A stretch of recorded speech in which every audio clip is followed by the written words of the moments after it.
This week on Thursdays with Rob and Paul, we welcome Connor Ratliff, who you might know from the podcast Deadeyes or his appearances on Search Party and The Marvelous Mrs. Maisel. We're talking everything about Deadeyes and how he got that interview with Tom Hanks, plus what it was like working with James Spader on The Blacklist. Rob and I get into it because it's St. Patrick's Day and we need to figure out, do we know our Irish from our Scottish? And we go to you to hear your unpopular opinions, and they will blow your mind. All right, enjoy the show. Let's play a game. Okay. I think you know where I am, but I do. I will show.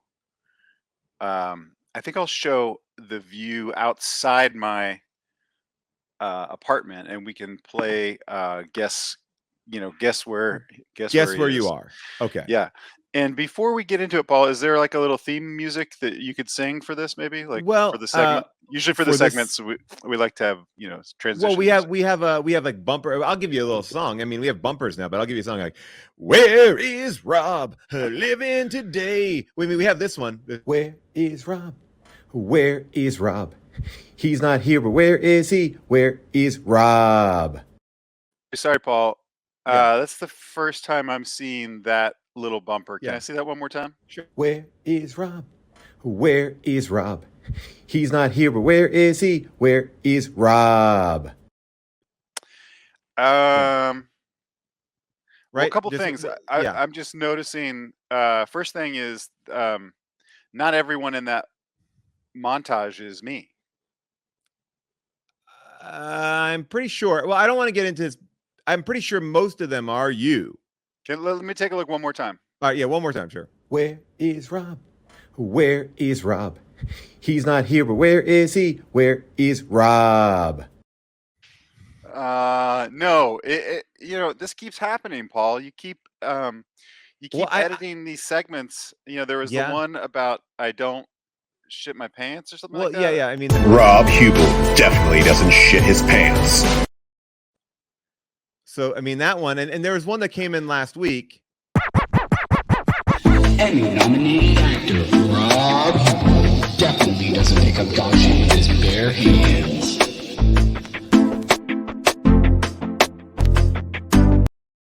What is Paul? Well, I knew you were upset. I was going to play the whole. I was excited to come on the show because I missed it last week. Yeah. And I thought, I'll come in. I got a fun idea for a segment at the top. We're going to play Where's Rob?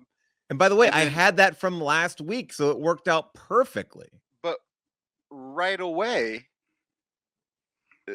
I'm just like, I'm getting in a bad mood because I'm already noticing things that we don't need to highlight that I don't pick up dog shit with my bare hands. You definitely don't do that. You definitely don't pick up dog shit with your bare hands. And I think I love that video that was sent to us by Buttonhead. I'm going to tell you, Rob, I knew you were upset about the bumpers last time, so I made you a new bumper that I think you would like. Do you want to see the bumper that I made for you for this week? Honestly, I made you brand new one. Honestly, man, I don't even know. Can I see the one that Buttonhead made again? Yeah, sure. Here we go. Emmy-nominated actor Rob Hubel definitely doesn't pick up dog shit with his bare hands.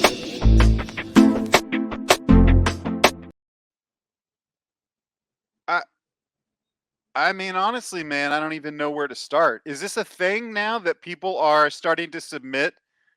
I mean, last week we got some submissions. I mean, I've been making the bumpers primarily. Molly, I'm sure will make some bumpers, but I mean, I made you one this week. I'll show you the one I made you. Can I show you the one I made you? But I just want to reiterate. Yeah. And then we eventually, we should play Where's Rob because that's going to be a lot of fun. Where is Rob? Where is Rob? He's not here, but where is he? Where is Rob? That game? It's just that kind of stuff makes me mad. But okay, yeah. I wanted to make it clear to people, please stop sending in videos that you made of me highlighting things that I don't do. There's no reason to explain the things that I don't do. We'll talk about the bumpers later because I think we got to play the game of Where is Rob? Where is Rob? He's not here, but where is he? Where is Rob? It's you. I want to point out to people that may not know that the last person, and maybe this is an accident, Paul, when Yeah. you made this, the last person in that montage is Robert Durst, who is a murderer. First of all, When R.I.P. that R.I.P. Well, I don't R.I.P. know. I don't know. Do we say R.I.P. and do R.I.P. that for murderers? I don't know if we like bless. I don't know what the protocol is, but convicted of at least one murder, maybe of 3, I can't remember.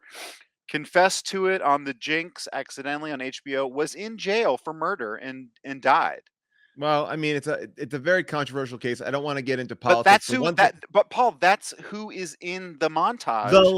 Literally the last image in that is you on the red carpet with a current picture of you on the. I found that. Like, I know there hasn't been that many red carpet premieres. I found that of you on the red carpet. What do you mean there? like, what was that little dig at me? That what do you mean there haven't been that many red carpet? Well, I'm not saying that you haven't been. I'm saying there aren't that many red carpets. I was like, I found a professional shot of you. You have a new look that I was celebrating. The last image, I went out of my way not to like pull up some weird clip. You know, okay, you look great, and you look great in that. I thought I was highlighting you. I'll try to put this to bed. And again, well, someone made one for me. Do you want to see mine? Maybe I'll feel the same way. Someone made this for me. Buttonhead made this one for me. Oh shit, that's bullshit.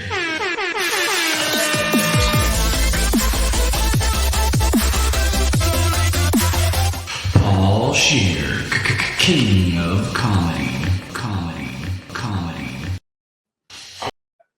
That's incredible. I get so upset. Incredible. I get upset with that. It's professional.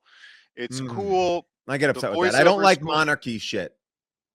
I don't like supporting monarchy. That's what you're upset about? Yeah. Oh, that makes me angry. I get what you're saying. Like, for them to put me in a position where I'm lording over anyone. I mean, I appreciate it. It's different than what. By the way, am I talking too loud with this headset? No, you're fine. You're great. It's different to get upset over, monarchy stuff versus people confusing you with a murderer and Anderson Cooper and Leslie Nielsen, who's also dead.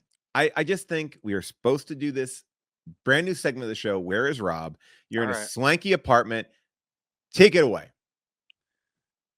Well, where are you? I know where you are. You kind of took all the fun out of it, but I mean, no, I would like to see where you are. Well, it's not swanky. This is just an apartment that they rented. Well, now, first of all, you're in an apartment, which makes me feel like, are you going to be gone for a long time? I haven't even really talked to you like offline. Yeah, we haven't talked. Yeah, I'm going to be gone for 8 months. Oh my God! Wow. No, I'm joking. I'm just kidding. I'm just going to be gone for like a week, and then I come back. I'll be in LA next week, and then I come back here for a week. So, okay, great. Oh, so you're there for a little bit. Let me show you where I am, and people in the comments. Because there's going to be a cash prize for whoever gets it. Okay, I'm going to be watching the comments. Molly, if you feel like you want to pop in, you can pop in and tell us if someone got it in the chat. Okay, ready?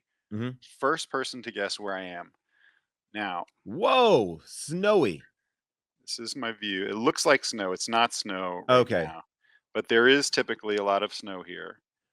People are saying Denmark, New Orleans, Cleveland. I will give Moscow. you a hint. People, I am in Moscow. I have infiltrated. I'm here to assassinate Putin. Oh my God, Putin! I've come here to assassinate Putin. The government is paying me. Montreal, Vancouver, Barbados. Montreal. The first person to guess Montreal got it. Is Abracadabra. Abracadabra. She gets it. I think it's a she. The show will send you from our production budget. We'll send you $600,000. The standard. That's great. Cash gift. Great. Yeah, it looks. I thought this is one of those hotels or it's one of those apartments. Where like the view is great, but the apartment is like I can't tell if it's haunted. I think there could be ghosts here.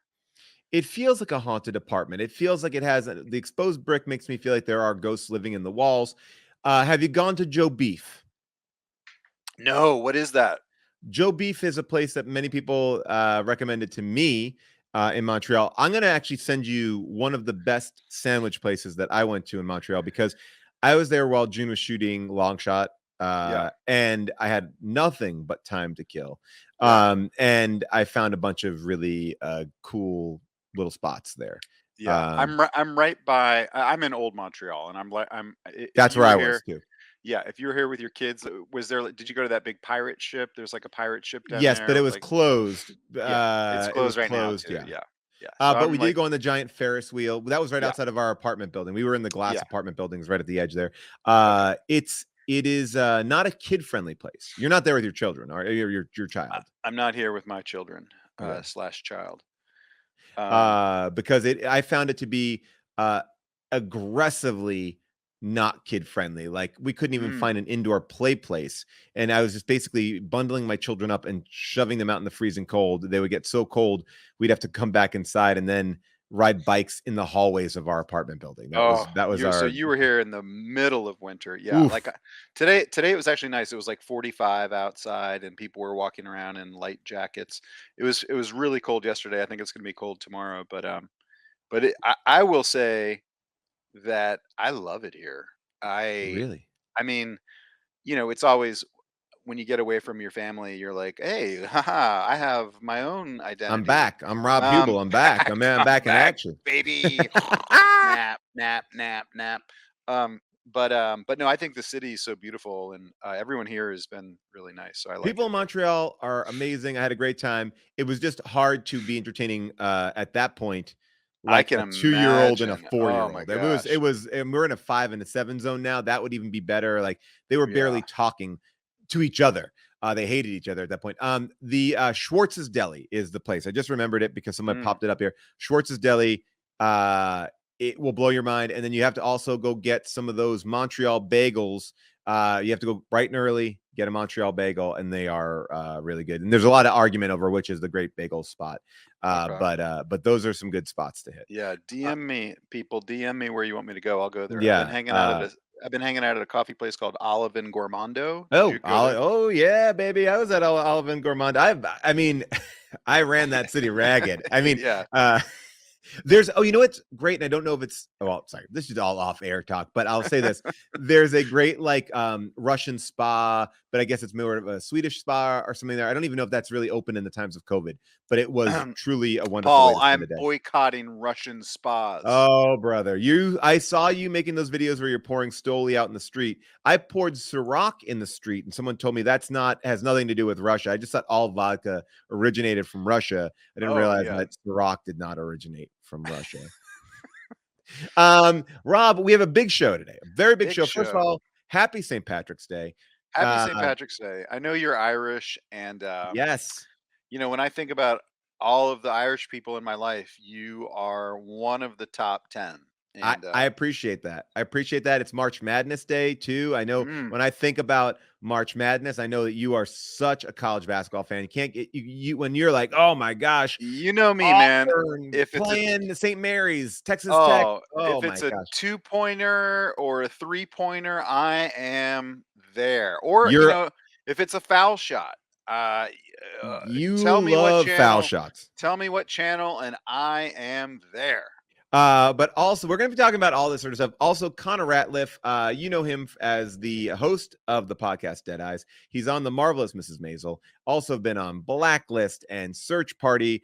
A fantastic comedian, improviser. He'll be here in just a little bit. And then at the tail end of the show, we have people coming on to voice their unpopular opinions. We're giving people a chance Ooh, to get on mic and talk about something that we're giving them the ability to make their case for their unpopular opinions. what a great segment. I can't wait. Have you done that on other Twitch shows on this No, this channel? is a new one. Okay. I'm trying to do Great new idea. things. But you know what, Rob? I mean, we talked about it being St. Patrick's Day. I know that you think that I am one of the top 10 people in your life who is Irish. It Yeah. is true. I am Irish. I am actually Irish. And I wanted to play a game with you. And this is the game I want to play. Are they Irish or Scottish? Irish or Scottish? Are they Irish or Scottish? Wow. So that is a brand new game. The editing the editing game on this show is Stepping it up. taking a big step forward. I mean, I'm having a lot of fun. I mean, I missed alone. one week, and It's like Yeah. there's like a new editing intern or someone who's It's making me. all It's these. me. I'm singing all these songs. I'm putting it all together. Are they Irish or Scottish? Irish or Scottish? Are they Irish or Scottish? Wow. That's great. Did you do the singing on that one also? Yep. Every Oh. one that you hear today, I have done the singing on. Because Yeah. are you trained classically? Like, your voice sounds I'm great. finding that this is really my calling, is to make short Mm. bumpers where I get to sing. And you're gonna see sometimes I'm having trouble, but now that I found the vocal effects on it, it's gonna be great. But Oh. Robert, are you up to trying out Yes. a little Yes. game of Irish or Scottish? Yeah, All right. I'm gonna say as a disclaimer, I'm not gonna be good at this. I won't. All right. So we're gonna let the let the audience weigh into, and we'll get into it right now. Irish or Scottish? It's very hard to differentiate. I have found in putting together this research, but eagle-eyed viewers might have already known this one, but I'll show it to you right here. Enya, Irish or Scottish? Oh, great one. Is this me? Am I up? You are up. I mean, because we have nobody else here, so I figured, we could just kind of jump in and play it ourselves. Irish or Scottish?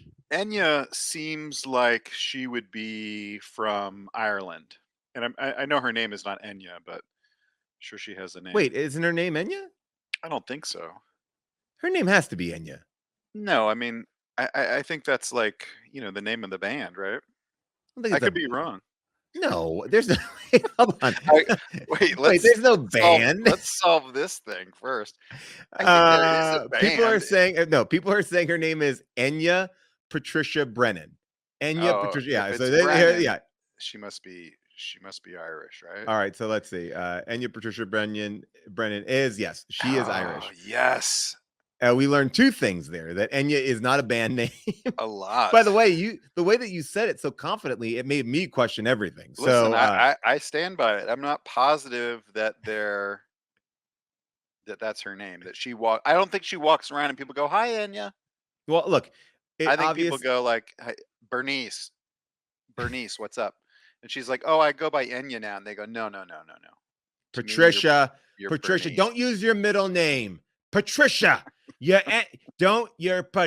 Patty. You always will be Patty. Well, I'm not going to call you Enya. But this is a great way to celebrate the beautiful day of St. Patrick's Day by playing this game of Irish versus Scottish. Is this your favorite holiday which is more important to you, today or Christmas? Oh my gosh. St. Patrick's Day. I mean, we've been cooking the corned beef and cabbage since last night. I don't know if that's how long you're supposed to cook it. We like the tradition. You're not supposed to cook it that long, I don't think. We put the little leprechaun out in our we set leprechaun traps. Ooh. And if we catch a leprechaun, it is good luck. So those traps are still open, and we can keep them open until midnight, and then we can keep that leprechaun in a jar until they run out of air, but they can give us wishes until they die. And if they give us and grant us wishes, they get to stay alive. So I love it. I love this holiday. Wow, I didn't know that that you could set out traps and you could catch them. Yeah, I mean, probably at your home right now, your wife and child are catching tons of little leprechauns. By the way, Molly says she likes this holiday because she can pinch people. I saw that in the comments, and legally, I don't know if that's true. I'm not positive. Today is the day. Today is the day. I would say that, look, times have changed. You can't kiss people because you're Irish or they're Irish, but you can pinch people because you're Irish. Okay. Kiss me, I'm Irish. That was like a pin that was going around when I was a kid. Like, kiss me, I'm Irish. Yeah. I mean, maybe get some of that luck. All right. Liam Neeson, Irish or Scottish? Do you think I'm a fucking idiot? Okay. I'm asking you. Answer the question. Well, I'm gonna tell you, Rob. Paul, please answer the question. I don't think you're a fucking idiot. I am a fucking idiot. No. Okay. Do you remember the monologue from Taken? I mean, I always need a little bit of a refresher. All Molly, right. should we pop them big? Here we go. Hold Not Paul. No, she's gonna pop you. I don't know who you are, and I don't know what you want. I can tell you this. Paul, please, I can hear the sipping. Sorry. I mean, should I start over? No, yeah, start over. Yeah, I don't watch it. Ah. I don't know who you are, and I don't know what you want. But I will tell you this. If you're looking for ransom, I don't have money. What would I... Paul? Sorry. I just had a second. Okay, go ahead. Paul, you're Sorry, I was watching. Whoa, jeez. Sorry. Go ahead. Yeah, go ahead. It's just hard to... Oh, yeah, no. Go ahead. I can't just like slip in and out of the character like that. I can't. I will give you. It's very distracting. I'm fully focused. I don't know who you are. I don't know what you want. But I'll tell you this. If you're Paul, yeah. What are you doing? I just my phone's a little dirty, so I'm cleaning my phone. What did you spray? What did you spray on it? Koala precision lens cleaner. Is this a fucking commercial in the middle of my monologue? When you were not here last week, I needed to make some ends meet. And Koala precision lens cleaner, it's as clean as a koala's ass. That's the slogan? Koala precision lens cleaner. It's as clean as a koala's ass? Because they're always climbing up trees. So, basically it's like a natural toilet paper. The bark is like a natural. That's what they told me when I had the meeting. When I had the marketing meeting with the koala cleaner people, they told me koalas' asses are very clean because it's like the Charmin bears. I do not care. Okay. In the comments, what are people putting in there? It looks like corn or cotton or... It's plugs. Plug. Oh, those are plugs. Okay, can I please? Yes, please do this. But I just need some. I need the ability to focus. You got it. You got this. I don't know who you are. I don't know what you want. But I'll tell you this: if you're looking for ransom, I don't have money. What I do have are a very particular set of skills that can make me... Oh, I fucked it up. Wait, what was that?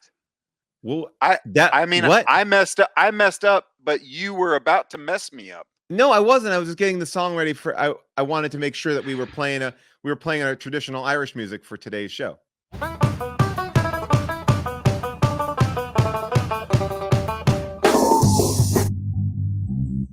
What is that thing? Must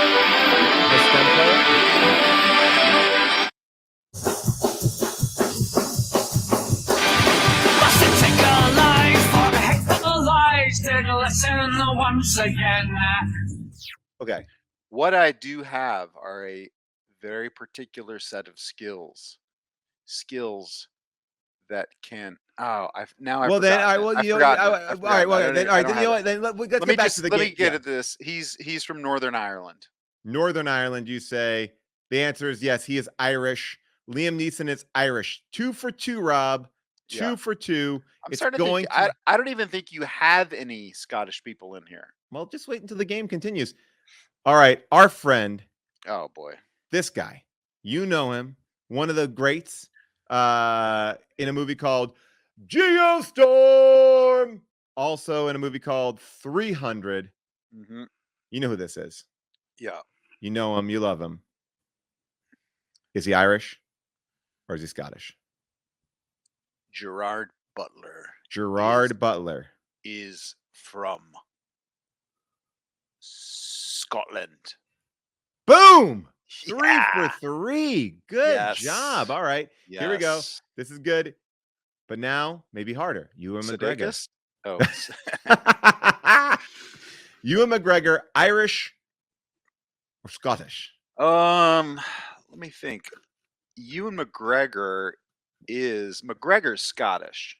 That's got to be Scottish. Great. So he just goes, he jumps in. Boom. Scottish. You see, there are some Scots here. Yeah. You're doing really good. I had a harder time with this game.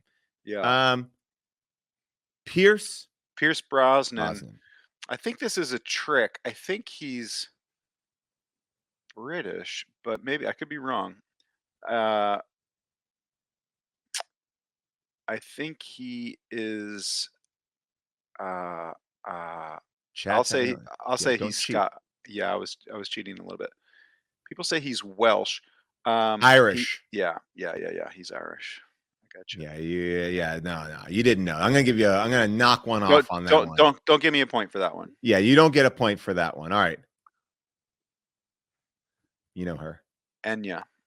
And no, it's not Enya. It's not Tilda. Tilda Swinton. Yeah. Is she rocking is she rocking the Irish shamrock, or is she rocking a Scottish bagpipe? Seems like an easy one, but it also can be hard, because if you look at her, you can say, oh, she's 100% Irish. You can say, oh, Yeah. she's 100% Scottish. She's Yeah. got a look. Some people say she's 100% Martian. And either way, I think she's Scottish, because Irish would be too obvious. You're right. Scottish. Rob, you're doing good. Love I it. thought I was going to really stump you.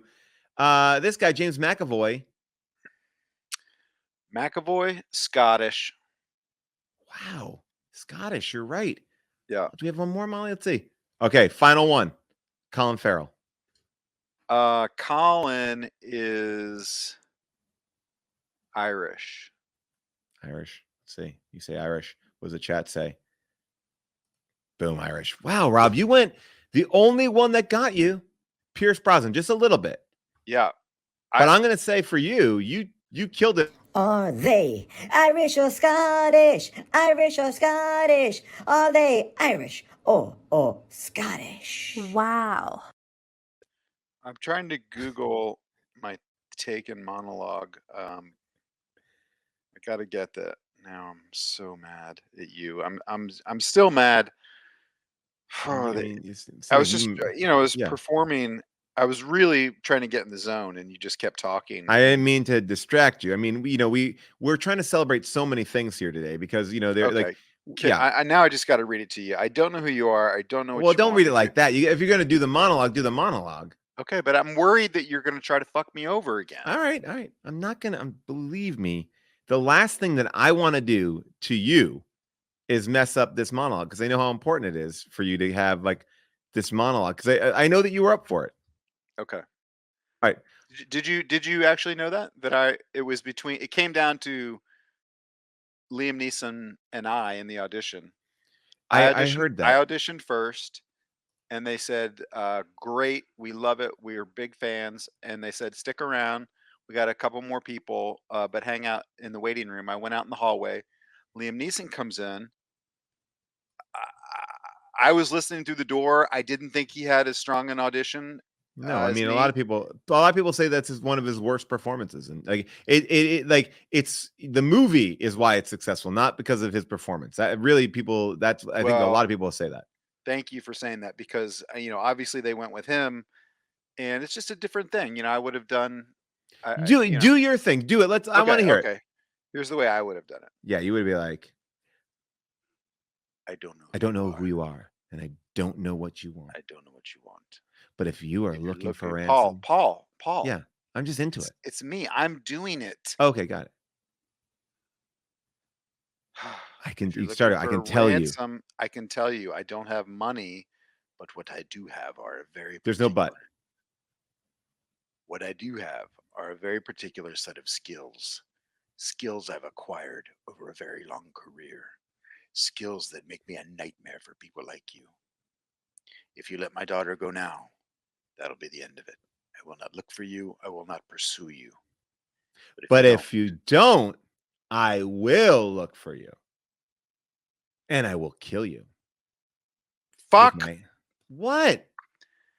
I thought that was I am building up to. Never mind. All right. You know what? This is so frustrating. Okay.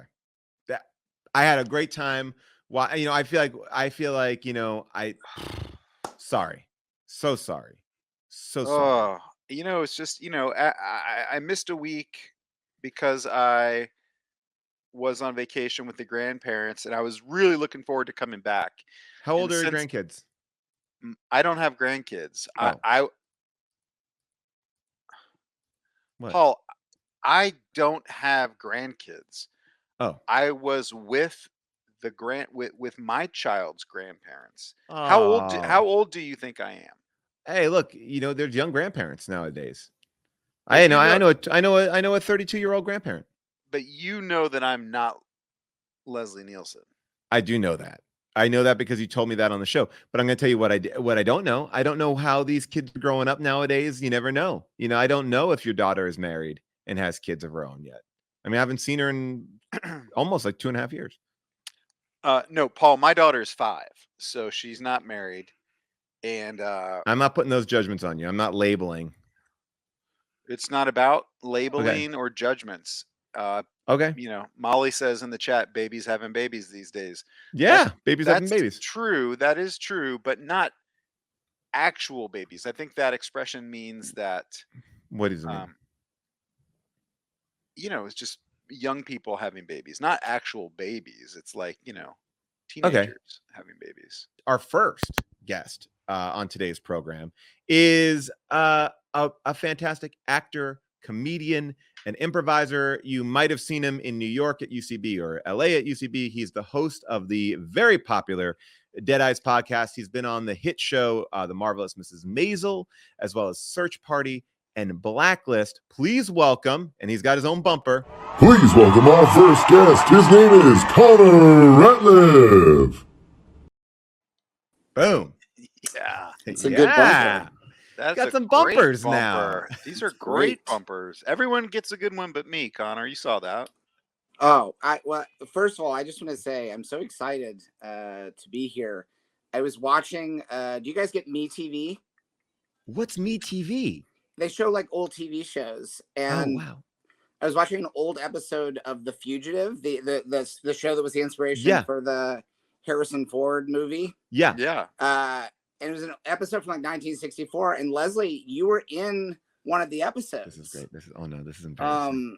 Oh my God. And it's just because I was familiar with you from whoa. the Naked Gun movies. Whoa, but whoa. This is just go with it, Rob. Go with it. Go with it. Can you take Just say- Connor just say- out? Take Sure, Connor out for a sure. second, so we Oh, can I'll talk do it. about it for just a second. Just go with it, man. Just What do go you with mean- it. What do you mean, just go with Just it? say thank you so much. It was a great time. He thinks I'm fucking Yes, Leslie Nielsen. That's okay. That's okay. You said you didn't watch his thing, so it will all worked out. Just go with it. Okay. Hey, Contra, Hey. about that. I think Hey, sorry, buddy. the issue.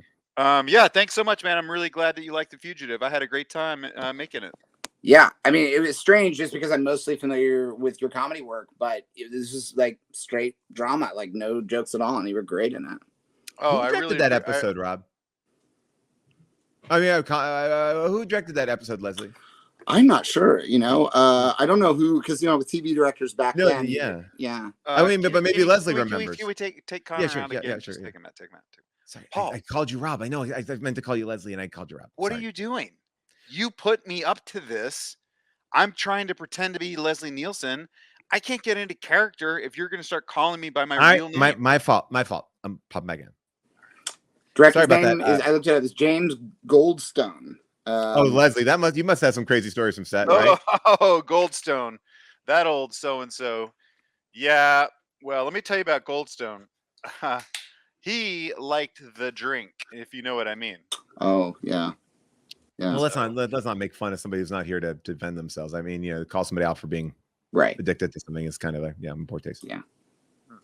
Enjoy Well, that. anyway, I'm very, very excited to be on here with you. And it's great to see you as well, Paul.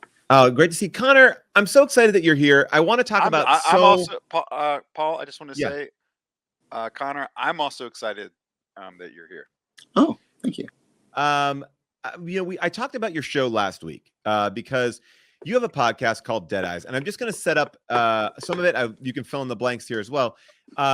You have a podcast called Deadeyes, which really revolves around a story that happened to you early in your career. And I know that you're probably sick of setting the table for what this is, but for those of you who don't know, you were fired from Band of Brothers by Tom Hanks because what you had heard was after watching your audition of a part that you already got, he felt that you had dead eyes. Yes. Yeah. And so I decided to do a podcast that would sort of investigate this as if it was a serial style, like a true crime podcast or something. Because I thought it would be funny, but it's also was a way into telling other people's stories, because everybody has some sort of, crushing, disappointing kind of story from either show business or other walks of life. And what is so fascinating, you've done this show for... Leslie Nielsen has several. Oh, you see, Leslie knows what he's talking about. I would love to be a guest on the podcast. Oh, that'd be great. I'll have I'll reach out if we want to exchange information. Hold on one second. Just hold on, Connor. 1 second. What are you doing? Why would you get on as Leslie? That's too deep, man. What are you talking about, man? That's too deep. What am I volunteer to go on and be? What just am let I him. You were not supposed to make it awkward in that moment. Fucking saying all right, that he has people come on to talk talk but you about don't have to volunteer. Stories, if he asked you, say yes. I'm Leslie Nielsen. All right. Obviously. All right. Sorry about that, Connor. That's okay. Hey, buddy. Yeah. But Connor, you've done the show for 3 years. I love this podcast, and I know we've had you on. We've talked about it in the past, but in the 3 seasons, it has gone down so many different paths, and whether it's other actors who have been on the show, other people who've worked with Tom Hanks. And I think the constant question has been, well, will you ever have on Tom Hanks? And last week for the season finale of season 3, you had on Tom Hanks. Yes. And it was awesome. It was so awesome. And I highly recommend this to people. If you've not listened to the podcast, don't just start at the Tom Hanks episode. Connor in the beginning will tell you how to streamline it if you'd like to streamline it. I don't think you should, but if you want to, you give them a handy guide on how to streamline. Yeah, like there are shortcuts. I mean, obviously the easiest shortcut is just walk right to the dessert cart and just gorge yourself on 90 minutes of Tom Hanks. But it's not going to be worth it. And I've heard from people who, a lot of people have said, "Oh, I heard the Tom Hanks episode," and people are obviously checking out. But I've heard from a lot of people. I just was reading an email from someone who said they started listening to the Tom Hanks episode, and about a minute or two in, they realized this will be better. They were liking it, and they're like, "I want to go back." And now they're like about 7 episodes into the first season, and they're really glad that they went back, because it is part of a journey.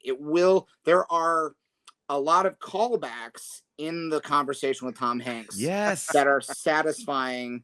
If you don't know what Tom Hanks's Electric City is, then it will not be as satisfying to you when that gets referenced in the Tom Hanks episode. It really, and I know that you were not building intentionally to this, because we had talked, off air, and you've talked publicly too. It's like, if you got him, you got him. If you didn't, you didn't. Yeah.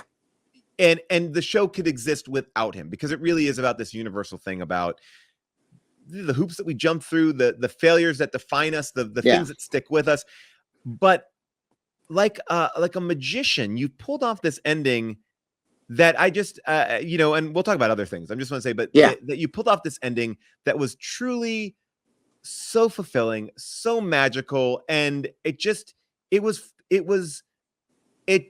felt perfect. So much so that I had to stop it midway, because I was like, I got to save some of this for tomorrow. I don't want to eat it all in one sitting. I'm like, I like it enough. I think that's actually a good way to listen, because it is like the last episode's like a movie. It's 90 minutes long, and it does work. I talked to somebody who's still listening to the last episode, because they're like, I don't want it to end, so I just keep listening to like 5 or 10 minutes, and I put it away and I come back to it, which I think is we could have just made the final season be like, 9-10-minute episodes of me and Tom Hanks, and it would have been satisfying. Can I just comment on, someone in the chat said, can you imagine watching Usual Suspects if you already knew who Kaiser Sose is? I don't know who Kaiser Sose is. So, well, can you imagine watching Usual Suspects, Leslie? Leslie, you only watch movies with Kareem Abdul-Jabbar in it, so it's very small. It's you watch because obviously you worked with him on Airplane, and you watch Fletch. Yes. So it's Yeah. a very small. I will mainly only watch movies with Kareem in it. Yeah. Connor, Yeah. I'm also fascinated by the like the amount of coverage that episode got. How did that sort of catch fire? Because I started seeing like headlines for that in like Apple News and stuff like that. Like my wife was like, "Do you know about this Dead Eyes Well, podcast?" Like, yeah, I mean, we were planning because we were like, we want we want to try to get as much. We wanted to get, we got an article in Vanity Fair. A lot of the articles just sort of aggregated off of that article. So we sort of like started letting people know about a week or two before the episode was coming out. Like, we have this thing. Who wants an exclusive? We sort of started like figuring out, because we didn't want it to just drop and we wanted people to have a week to get excited about it before it happened. awesome. And so I had booked an appearance on Late Night with Seth Meyers, and so we wanted to make it a big deal, because we knew this is a once in a lifetime sort of opportunity. And what it was kind of great about it as well was seeing the spin that people put on this interview. Like, I saw many things that had the tone of comedian confronts Tom Hanks about firing. Yeah, Tom TMZ Hanks fires comedian. TMZ picked it up, and they picked the one photo where we're kind of looking at each other like it's a standoff, and they were like, "Yeah, comedian like aggressively confronts Tom Hanks about this thing." Well, the funny thing about that was TMZ said I confronted him about allegedly being fired. I was fired. Like, yes, that's not, right. Yes. Everyone concedes that I was fired. Allegedly.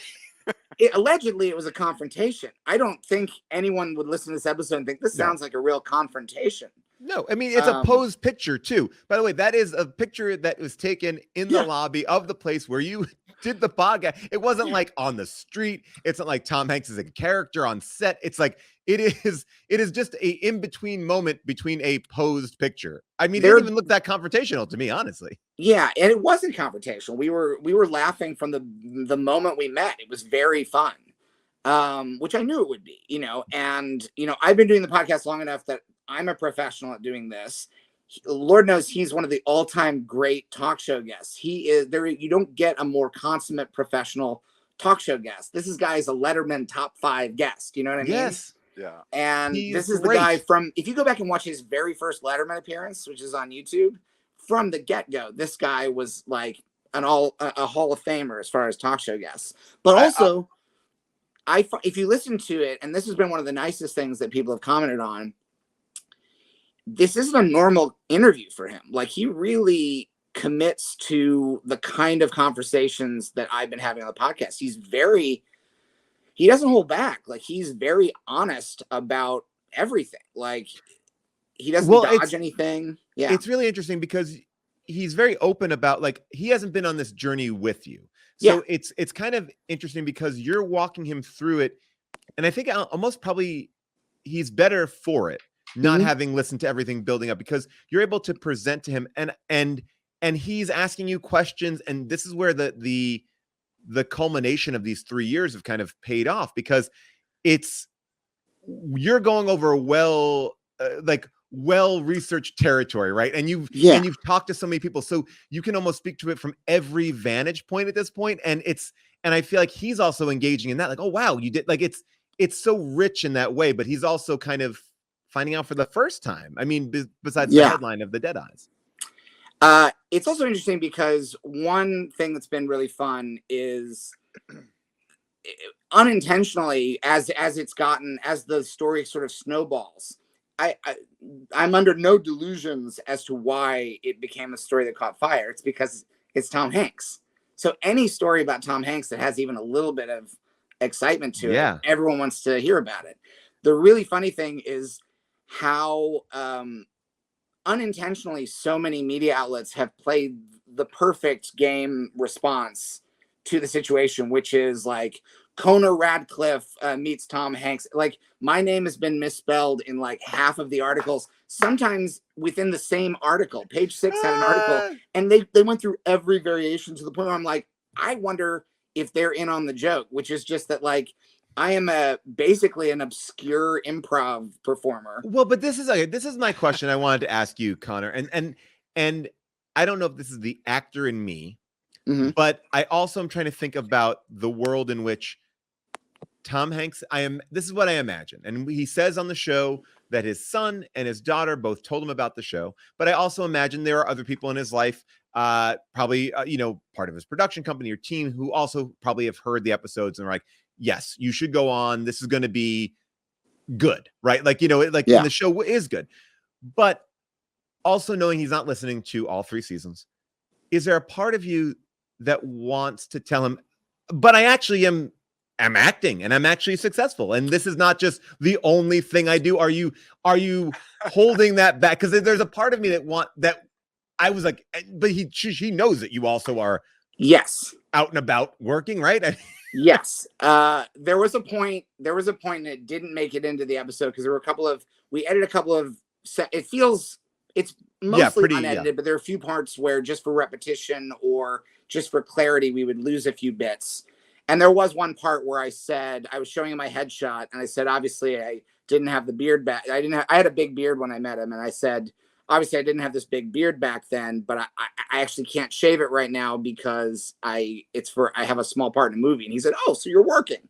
And so it was like, two working actors talking shop to some extent, No, but you want him to, like, I think you want him to know, like, you're still in, because I think one of the parts in it is like, well, what happened after that? And you're like, I worked at Barnes and Nobles for like a decade. Like, and there is something about that. Now he's so appreciative of UCB and I think he associates you, which he should, as somebody who comes out of UCB. But it was, as a fan of yours, and also knowing that you are a working actor who is, I wanted him to know, like, and you are still working though. Like, yes, on and off. Did he do the thing that I'm kind of famous, Leslie Nielsen, for going on talk shows, and I have a little fart machine that I keep in my hands, and a lot of times Leslie does that all the time. A lot of times when you meet me and we shake hands, or we'll start chatting. I've done this on a lot of talk shows, and then I'll let out a little fart noise with the fart machine. Did Tom Hanks do anything like funny like that? No, he was funny, but he didn't do anything like that. I don't know if there's anything analogous to that. He didn't have a gimmick. He didn't have a gimmick. So like, he didn't. If you had to say who's funnier, would it be me, Leslie Nielsen, or Tom Hanks? I don't think I would put the two of you in competition. I would say that you're both capable of doing the same. You both have a broad range of talents because you're both equally capable in comedy and drama, and you can also bring skills from either side of the ledger, depending on what part calls for. You saw The Fugitive. Mm-hmm. Yeah. And the TV show. The TV show and the movie. I've watched the series several times. You're in 2 episodes playing 2 different characters. That's kind of like the old school. We had Xander Berkeley on the show, who was on the A-Team twice, and when Mr. T was arresting him for the second time, he looked at him and he said, "Didn't I arrest you last season?" Yeah. But Connor, the other question was, he came on your show. Did you approach him earlier? I can't remember if we had this conversation or maybe talked to somebody else about this. Did you ever send him a typewriter? Because I know that, like, typewriters are a big part of his collection. He's a very big proponent of typewriters, and yeah. I typed a letter like a year and a half ago, and after season 1 was done, I bought an old typewriter and I typed a letter and I sent it to Playtone. I don't think it got anywhere. I think that letter was maybe read by someone, but it didn't make it up the chain. By the way, how upsetting is that? Because I will say I wrote a fan letter I wrote a fan letter recently, and it was so like, it's so like I'm doing this thing. I didn't get it. Well, I mean, you should check you have the same PO box, all right, Leslie? Yeah, was it sent to my assistant or my PO box? I'll look at the thing. But there's a lot going on. There's a lot going on. Like, I wrote a letter because I was like, man, I really liked Once Upon a Time in Hollywood, and I was like, I'm gonna write this letter to Quentin Tarantino. Just say, I am a fan. I like this, and I had an interesting stationery choice for it. And I was like, and there was something even as I put it out that I was like, no one's gonna see this, and maybe the person who does see it, it might be humiliating for me for, and I almost feel guilty for sending it because I think there is a big pile of these things sitting in offices, sitting in mailboxes, or just going in the trash. I don't know. I mean, I'm always amazed, that any letters get anywhere. It's a marvel that you can that most letters do arrive at their destination. But even beyond the postal system, every building has its own infrastructure, and the higher up the chain you're trying to get that letter, it might not make it. I don't think you have anything to be embarrassed about. I think when you lose the ability to be a fan, the way that because any of us who work in this field, we start out admiring people's work, and that doesn't stop, but there is an aspect of people start to feel like, well, I have to be different now. I can't be as openly I can't admiring. just say, I think that is interesting. Yeah. And I think it would be a shame to lose that part. And I think there's something really humble about sending a letter, because a letter doesn't have any expectation other than it, like it'll get there or it won't. But if there was someone reading that who's about to throw it in the garbage and it'll never get to Quentin, I don't think you need to be embarrassed about that. Even if someone was like, oh my God, Paul Scheer? Right. Yeah. Right. I guess way. you're right. Leslie, what kind of fan letters are you getting? Like, what was the last fan letter you got? So many people love my work in the Naked Gun franchise, and I get countless letters from fans quoting lines. That's a big thing now, is that kids will mail me letters when they're quoting my lines in Naked Gun, or Airplane. People like to quote that. They say, "Oh, stop calling me Shirley." Things like that. Oh, so funny. When I was a kid, I wrote. Do you mind taking Connor out for just 1 second? Oh yeah, sure. Yeah, 1 second. Yeah, sorry, Connor. 1 second. Oh, yep. Yeah. What's up, man? Hey, what's up, Leslie? Do you think it's going well? I think he's buying it. I mean, he's buying it. It's great. This is great. This is one of the best cons that you've ever pulled. I mean, it's good. It's good. What if I bump hey, buddy? I'm always amazed at the fan, like when I get mail. I found I got a lot of mail since I've been on Star Trek Lower Decks, because that really opens you up to this worldwide audience. Wait, and how do you get fan mail?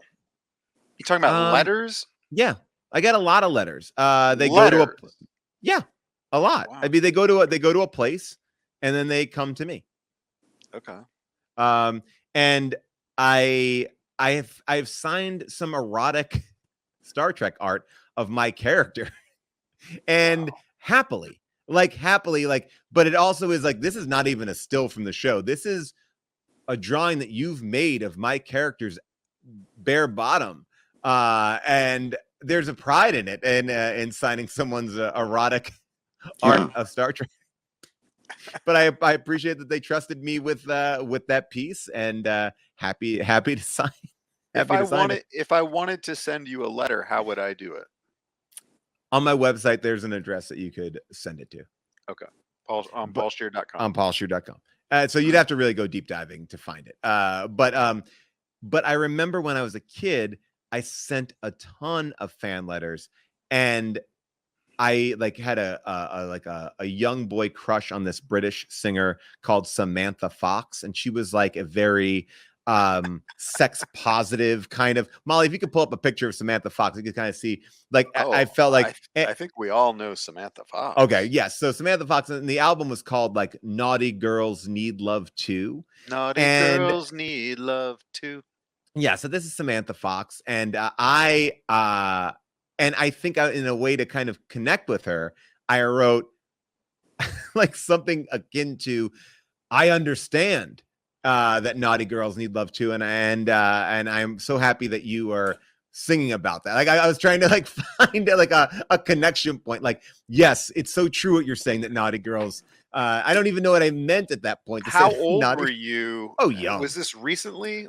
I was probably, I guess I had my second kid at that point. I don't know. Okay. I just feel like if 30s. you're married, I mean, Connor, what's your take on that? If you're married, I don't think you should be writing letters like that to women. Leslie, I think that this is a classic example of Paul delivered the joke. This is very similar to your style performance. He delivered it as if it was real, as if it was true. And so you fell for it. You didn't realize he was joking. He sent us, he did send it when he was a young child. Yeah, I didn't really send it. This was a joke. Yeah. Well, no, the letter was true, but the when I sent it was a joke. Yeah. The joke about it was after he had a second child. That part was the comedy. Yeah. Yeah. Comedy. Oh wow. That's also an interesting dynamic because an adult who has like a sexualized persona. Yes. Getting fan mail from a child is a thing that it's acceptable in one direction. Yes. Like, there's nothing you can do about it. If you're just a woman who has like an erotic music persona, like your career is based on that, and you get a letter from a young boy, right? You didn't do anything wrong. No.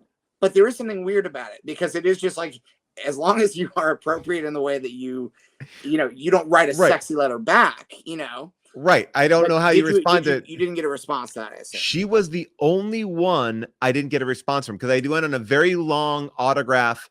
Like I would send out things. I got one from New York City Mayor Ed Koch. Paul, this is a whole series we have to investigate. I have most of the autographs. I have most of the autographs in my garage, still like in plastic. I think this does sound like a sort of a sideway, like Jay Leno's garage is one show, but I think Paul Scheer's garage is just filled with his old autographs. Autograph collection. I mean, Steve Martin sent me one, which I love, and I still hold to this day. I've from the cast of Mad About You. I got a whole cast. Everyone from Mad About You signed one for me. Oh my god. That was older though. That was older, and I was actually getting them for a charity event. But then they sent me. Like, and here's one for you too. Like, here's one for the charity and one for you. It was a little half and half. But I saved them all.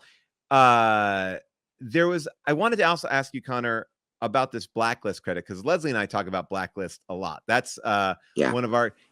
You obviously are. Look, we're not pigeonholing you, but what is it like when you step on the set of an hour-long? That is.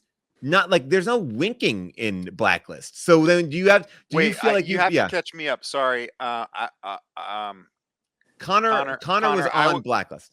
Okay. Have you been on several times, Connor? Just once so far. Just recently. Okay. I want to hear all about this. Sorry for interrupting. No, but I do too. I just like I like what is that a scarier set for you to go on as like, all right, because I think a lot of the times we know people, we work with people, we have fun, and I know that person's going to be working there or that. But I imagine going into that, it's a little scarier. It was interesting because I was supposed to film, and then all of a sudden it was the thing where it's like canceled at the last minute. You're going to have to film a few days later because there was a situation. And they didn't say what it was. They just said it's a situation with one of the cast members. They're going to have to reschedule. And so it got pushed several days, and then it was part of what they call a splinter unit, which is they had moved on to the next episode, but they'd set up a new unit just to finish episode 18. Everyone had moved on to 19, but they needed this scene. And it was because the actor on the Blacklist who plays Dembe, who is an associate of Raymond Reddington's, his wife went into labor like the night before we were supposed to film the scene. So they couldn't film that day. The day we were supposed to, and then when we did film, he had that he'd been awake for days. Oh, no. He was like, I couldn't tell whether he didn't like me. I don't think it was that. At first I was like, does he not like me? And then I realized, then I found out what had happened, and I'm like, oh, this poor guy is just exhausted. He's been awake for days. He's just had a child. He's been in the hospital. He's been taking the baby. They're probably home. calling him to set. Like, you gotta finish it. You gotta finish episode 18. It's very important that you do this scene where Raymond Reddington threatens a guy who owns a bird. And so I wasn't like, he wasn't unfriendly, but he was just, when he wasn't filming, he was just sitting in a chair and he was just tired. Oh. And then James Spader came on the set right when the scene's about to start filming. He kind of comes on the set, and he was very much everything that I wanted him to be, because he sort of came in and held court a little bit because he's an executive producer on the show. And so he was very much like, okay, so how are we going to do this? And he was like, well, I think we should, because there was a scene where I own a bird, I come home, and I'm also a guy who has access to a database, a government database that Raymond Reddington needs access to. So he's going to threaten to kill my bird. Has this aired yet? What? Yeah. Has this aired yet? Oh, yeah. Fuck. It was season 8, so it's on Netflix. Season 8, episode 18. And this show is a bona fide hit. 8 seasons and it's still going. Yes, it's like is Megan Boone still on the show, or did she leave? This was among the final Megan Boone episodes. Okay. This is an episode where Megan Boone, it was actually a very pivotal episode where a whole bunch of characters got killed in this episode. Like I was and the Birdman, you're the Birdman. You're holding an important one. And my scene's not important, but the episode is. And so basically Raymond Reddington has my little bird on his finger and he's feeding him. Do you always have to say his full name when you're explaining? You have to. Reddington? Raymond Reddington? Reddington. You got to say I just noticed that Connor is saying his name, his full name. We got to say his I mean, that's part of the legally, fun of Raymond Reddington. Legally, are you required? No, it's my choice. Okay, that's what I wanted. My choice and my freedom in this free country of ours. Yeah, that's right. Full name every time. Amen. What am I gonna call him? Ray? You can't call him Red. Red devalues him. Red Reddington it's alliteration. It's beautiful. You understand why it's been on for 9 years. Yeah. So they did an animated episode during COVID. They were like, hey, we can't finish this episode. We're going to animate like the last 15 minutes of it or something weird like that. They did like it keeps going back and forth. It literally, the cold open starts, then all of a sudden they cut to footage of like one of the actors with the beard and saying, and that's when we found out about COVID-19. And then they explain, they apologize and say, we're going to do our best to finish this episode. And they keep having this like weird animatic animation. And the thing about that episode is, it's early COVID. People have not kitted up with their home recording equipment. Every character has their own setup, and you can hear it. Like, not only does every character have their own like audio universe that they're phoning in from, there are also varying levels of comfort with like, oh, this person really knows how to act like they're walking down the street when they're just sitting in their closet. Right. And this other person's just like, this is what the cold read sounds like. It's so funny because it's also like, I think it speaks to the show because I believe it was a pivotal episode. Like things needed to be answered and the fans needed it. Like it was like, we can't wait for COVID to be over. We got to finish this now. Yeah, it's rough. And it's so weird because when you're watching on Netflix now, there's no warning for it. You just get to the next episode and all of a sudden you are ripped back in time to like May of 2020.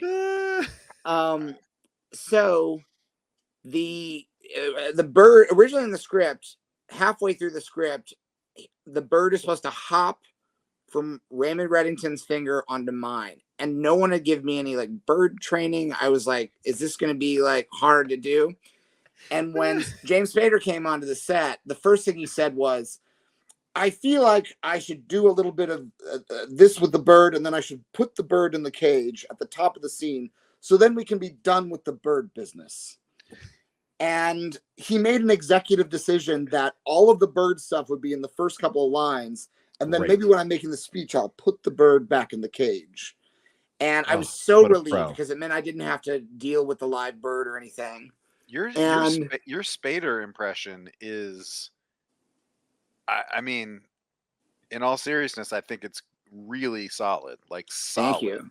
Thank you. Well, he is his way of speaking is every time he spoke, because there was another thing. So he basically, two things that were delightful. One was when he was sitting there with the bird will hop onto your finger and then it'll hop up your arm and they'll go to your shoulder.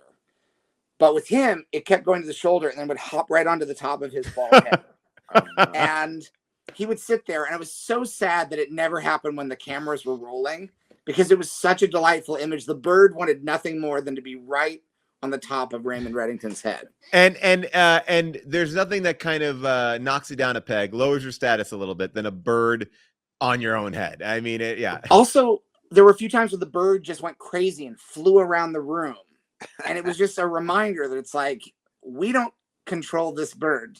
Like the bird has been as trained as you can be. No, you can't train. We've had this conversation before on the show. Any person who comes onto a show as an animal trainer, and no offense to them, I think they should be called animal owners because unless you have. I think they should be called alcoholics.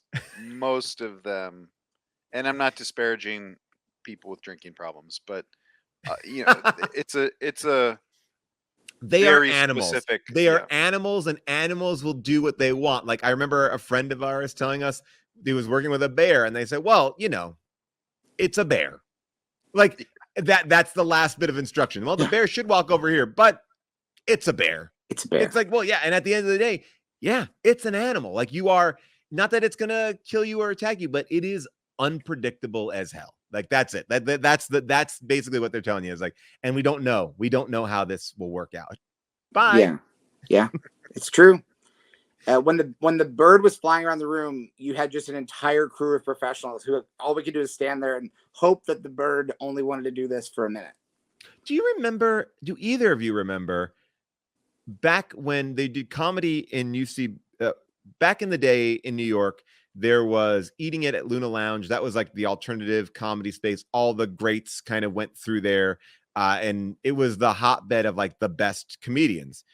And they did like I think this is like night of like 150 stars, some gigantic number of people. They took a picture afterwards. It was like everybody who was anybody in comedy was like in this shot. And everyone had like 30 seconds or 60 seconds to do their bit to fit that many people through. And one person brought on a monkey, and the monkey ripped off his earlobe. Oh my gosh. Yeah. No. Yeah. That was it got his earlobe. A night of 256 stars. Someone got their earlobe ripped off on stage from a monkey because it's a monkey in front of a live audience. You can't control it. You can't do it. Yeah. It's also a perfect bit for you got a show where you can't repeat that, so you don't want that to be part of your regular act. Yeah, that's it. It's a perfect bit show routine, which is just like I was doing a show. We had a baboon on, and the animal wrangler really said, "Do not look the baboon in the eyes. No matter what you do, do not look at her." And then left the room, and we were like, "Wait, come back! Like, where should we look? Like, we're supposed to be talking to this." But in this scene, the baboon was playing a person, but and was dressed as a person. Yeah. But we were too dumb to notice that. Was this on Magoo? Yeah, was that on Magoo or was that on Dracula Dead and Loving It, Leslie? The Mel Brooks. Can we take Connor out for just a second? Yeah, sure. Yeah, wait, why did you freeze like that?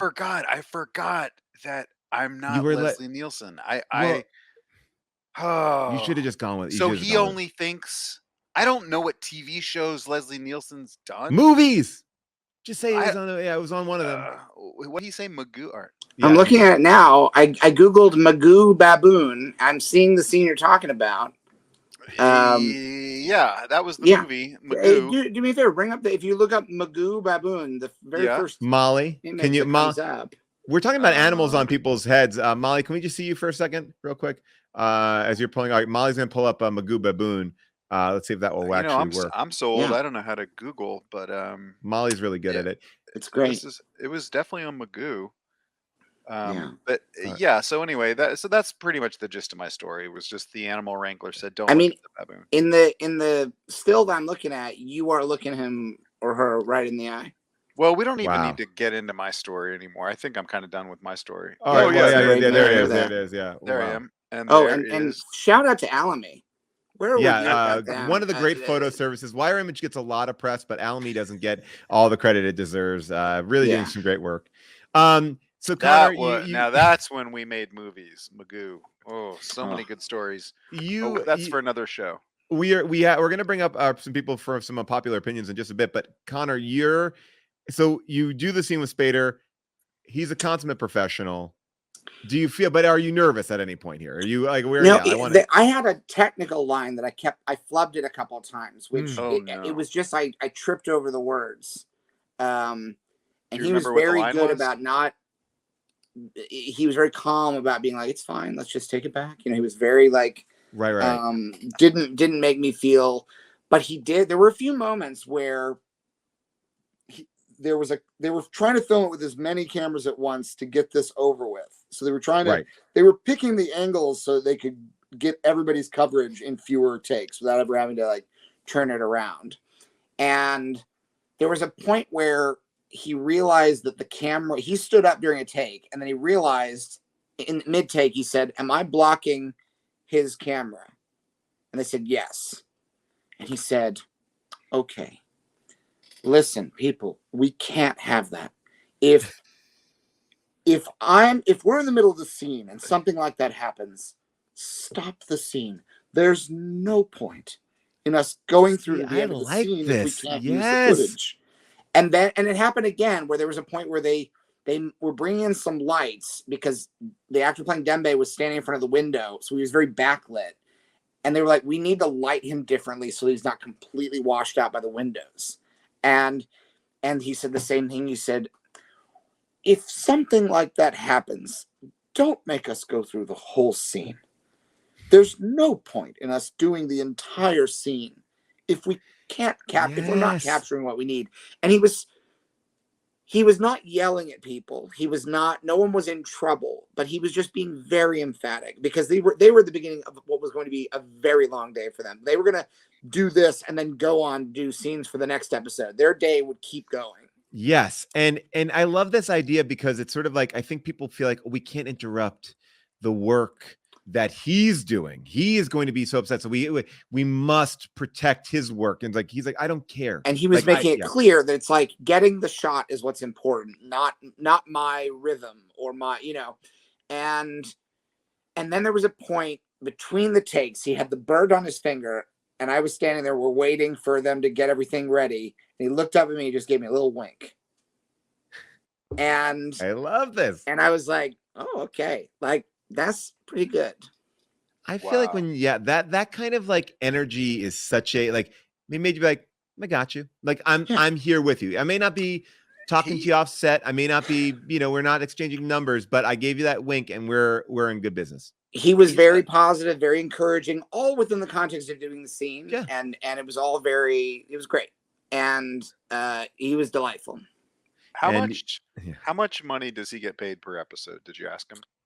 I did not ask. I assume that he's well compensated because not only is he in a great deal of the scenes, he's on camera quite a bit. Yeah. The show doesn't work without him. I mean, he is the show. What number would you guess he is on the call sheet? Number one. He's number one. I think he's number one. Unless he's not filming that day, but even then, he would still be number one. He'd still be number one, but like he wouldn't be called every day if he wasn't in a scene.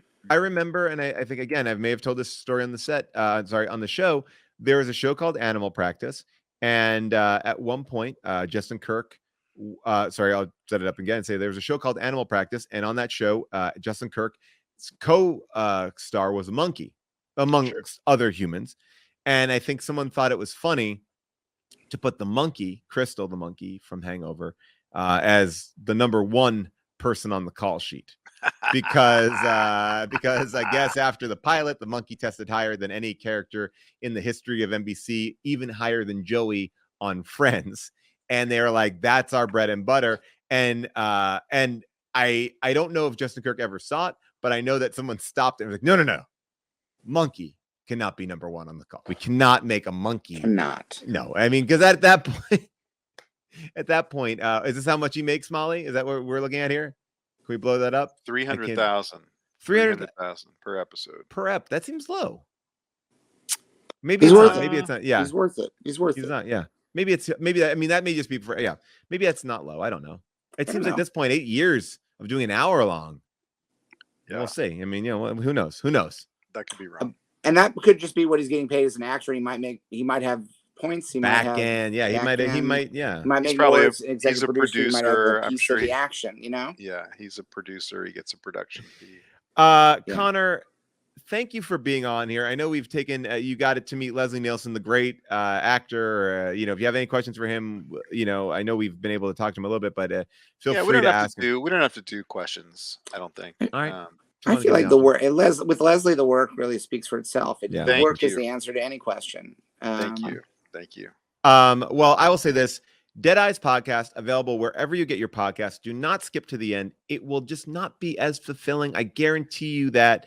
You pop up and I'm so excited to see you on Maisel, Search Party. Always great, and great to have you on. Thank you so much. And we didn't even get to talk about your week-long performances on a boat, which I needed to talk to you about as well, as you were doing the George Lucas talk show, another great live show. So more will be discussed at another time when I have the normal co-host back. I got a real bone to pick with that George Lucas talk show at some point. Really? I had a bad experience on the show. You've never been on the show, Leslie. I would love to have you on the show. Go on the show, Leslie. Oh, Paul, can you take Connor out just real quick? Yeah. Why would you do that? I fucked up. I was thinking because when I went on the show, I got into a big fight with George Lucas. Anyway, bring him back. Sorry, yeah. Yeah. The thing is, Leslie, and I hope this is okay that I mention this. Yeah.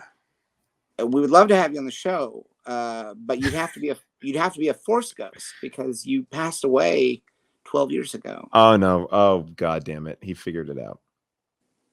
Figured what out? That there's a life after this one? Paul, I'd figured that out long ago.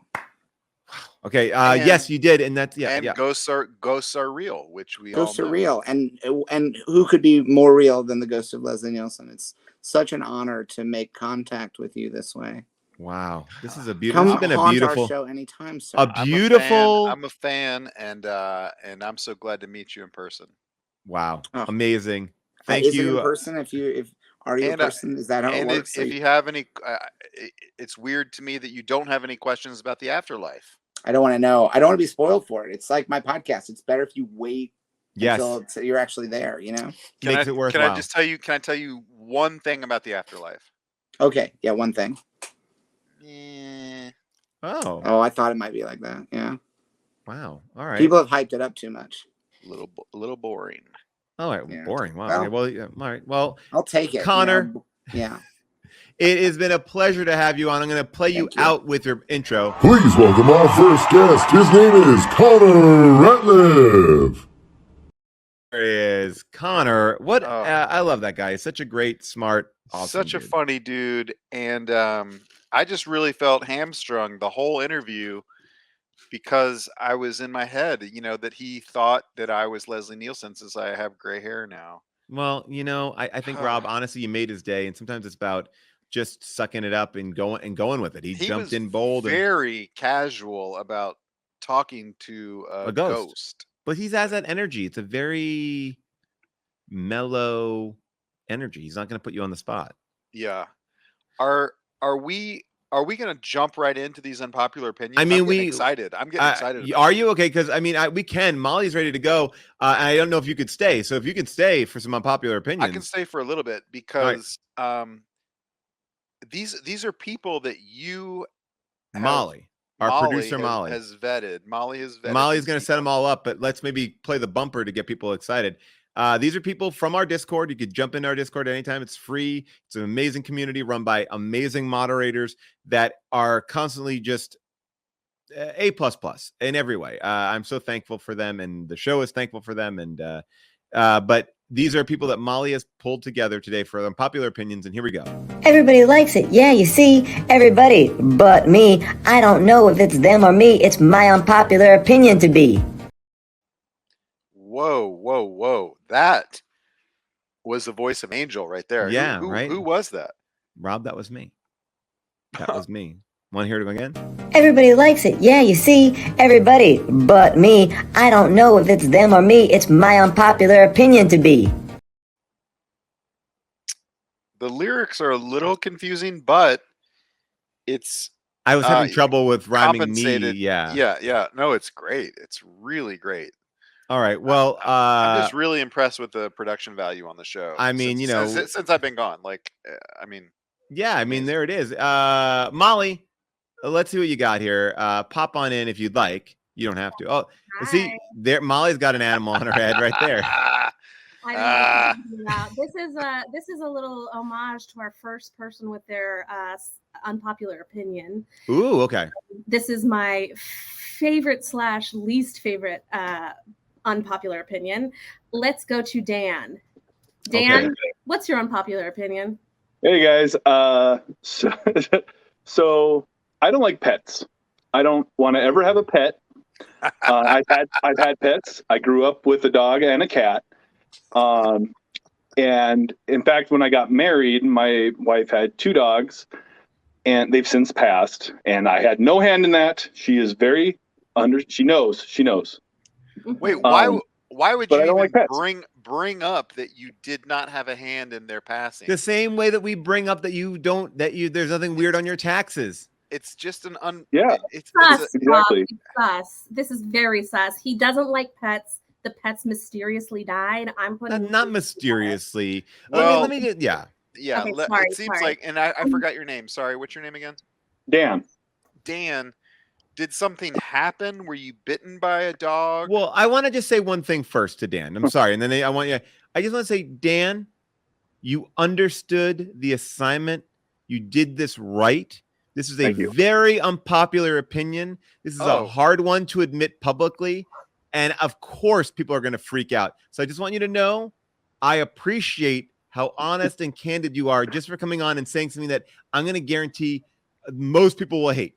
Now, Rob, go ahead with whatever question. I just wanted to applaud him for at least doing the assignment. Yeah. For sure, he got the assignment. What's more important is that Dan is a shitty person. Now, I can't argue with that. But here's the deal. I'll tell you this. I like pets when they're not mine and when I don't have to live with them. So is it the responsibility? Dog and cat videos are great. Like seeing other people's pets are great. I don't want them in my house. They smell, they stink, they make messes. They poop on the floor, they puke on the floor. Can I make a guess, Dan? And you don't have to say a word. I just want to look at your face as I say this. Someone that you were in a relationship with preferred their pet over you. Who hurt you, Dan? That's 100%. It was my ex. I had an ex. That's actually when I stopped liking pets. Yeah.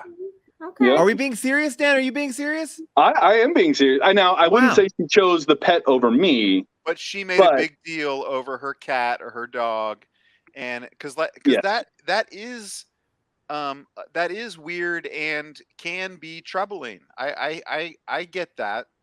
I had that happen to me, Dan. I'll be very honest with you. I grew up with animals. Sure. You have a couple great stories about Yeah, that. Okay. I mean, I will just say the very brief thing is not about me, but I had an animal. I had a dog, not an animal. I had a dog with an ex-girlfriend, and it was the dog was trouble. But I'm not blaming dog. I went to classes. I had trainers, and this is when I had no money to speak of to do any of these things, but I just wanted to be a good pet owner. It was given to me as a gift, which is a huge red flag as far as don't give gifts of pets. So I have really no choice in picking the pet out. And the experience of that dog, the entire experience was so fraught with trauma that for a long time, I was like, I don't ever want to be in that situation again. It made me doubt myself as a dog owner. It made me feel like all they're going to do is chew things and rip things, and it's going to be a burden. Everything about it made me afraid to go back into that dog area. It took me a significant amount of time before I was willing to do it again. And I'm so happy that I did. I'm not saying that you have to do that, but I've been there. I was truly afraid of getting back into the pet game. I do have a 3-year-old child that I'm just terrified when he starts begging for a dog or a cat or whatever. But, just I wasn't excited about having a kid, and now I have a kid, and he is the best. He is the absolute best. So, I will keep an open mind, if that day comes, but I will fight against it very hard. I will say this, Dan. We laid down a law in our family, which was we couldn't even talk about pets until my youngest turned 5.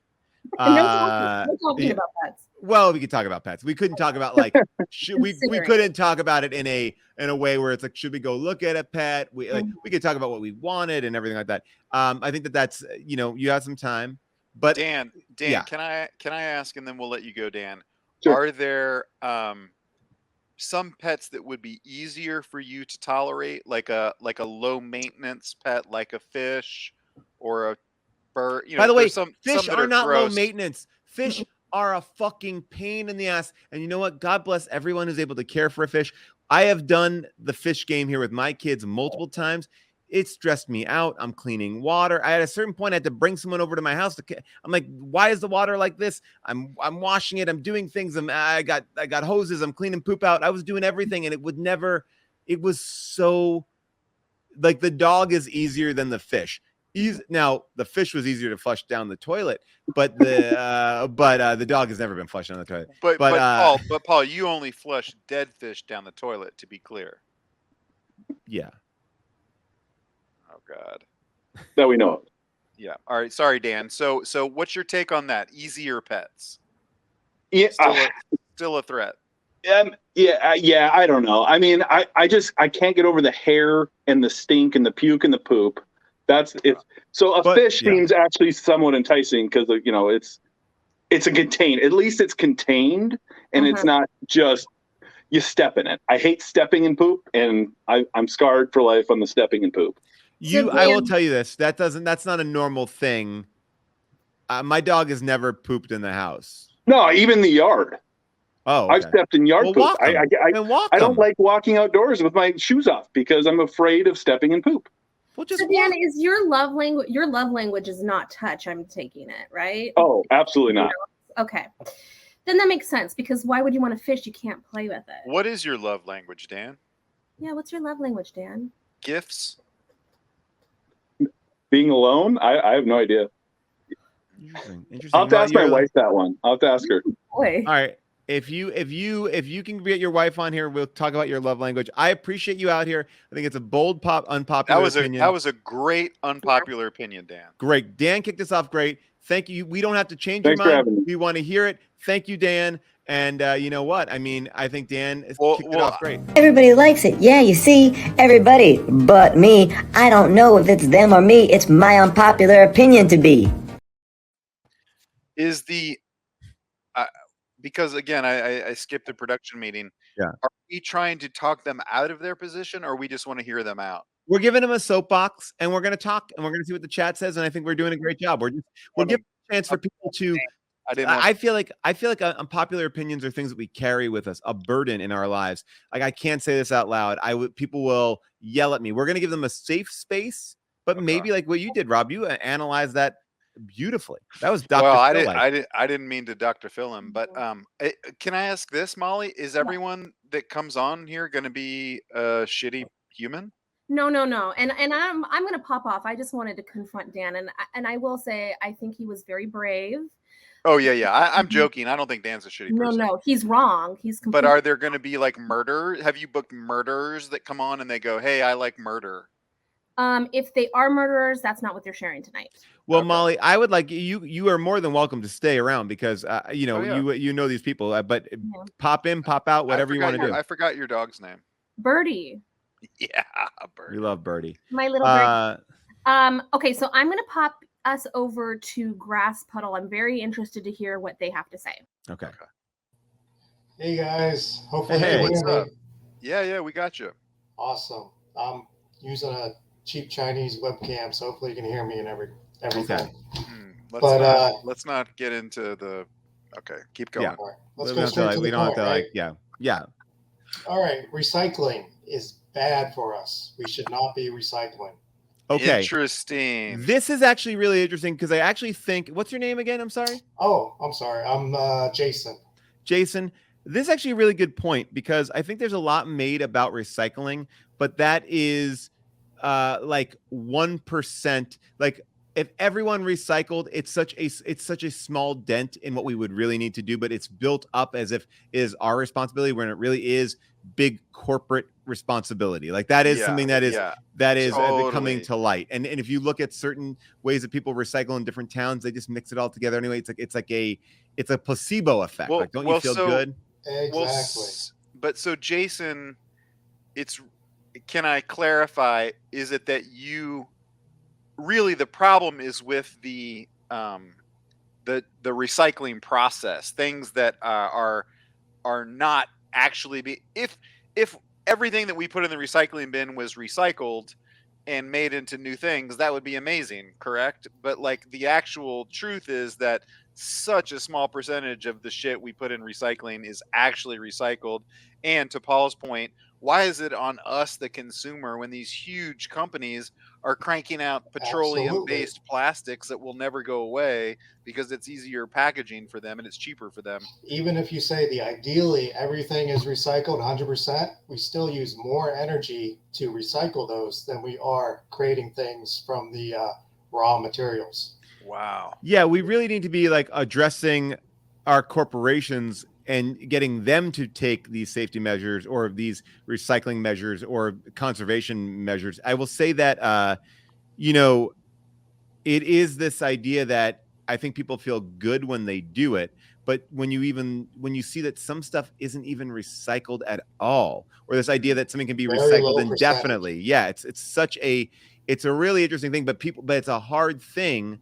It's a hard thing to even like bring up because we're like, well, no, we all got to do our part. It's all sold and shipped over to China. See, can I tell you my theory? All right. We mentioned China twice. I think we should stop with mentioning China. But here's what I'll say is this. There are Amazon trucks now. They come through the neighborhood all the time. There's like a fleet of them here. That's how I get a lot of our packages. I don't want to get into whether or not Amazon's good or bad, but just hear me out in saying this. I believe that one day a week, Amazon should be picking up all the boxes that they put stuff in because they're wrapped very simply, and they'd be taking them back and just like that's a good recycling program. It's just a box, you put something in it, you take it back out. Like, let's do it. My dad ran a pharmacy, and he would get all of his prescription pills in a plastic container. And one day a week, they'd pick up the plastic containers and they'd drop them off. You're talking about the second level. There's 3 levels. Okay. Reduce, reuse, recycle. What you're talking about is reusing. Yes. And those are in the correct order of importance. Reducing is number 1. That has the biggest impact. Reusing has the second biggest impact, and recycling just doesn't really work. It's the feel good thing, the placebo effect. Jason, I'm just curious. What do you do? What is your do you work in this field? Why do you ask? Nothing illegal. Oh, God.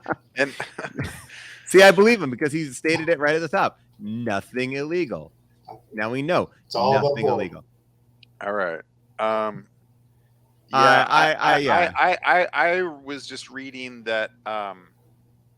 Well, no, I saw I got to be honest. I didn't read the article. I just saw the headline that said that cleaning up the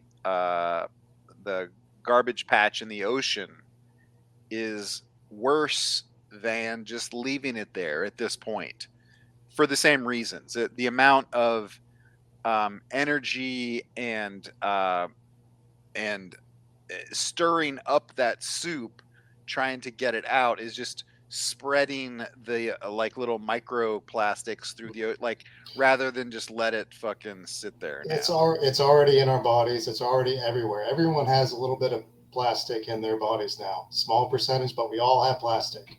Wow. What we did with the garbage patch is start a new biome. So who knows what we're going to find. That found the plastic and starting to break it down and eat it. So we're creating new life there.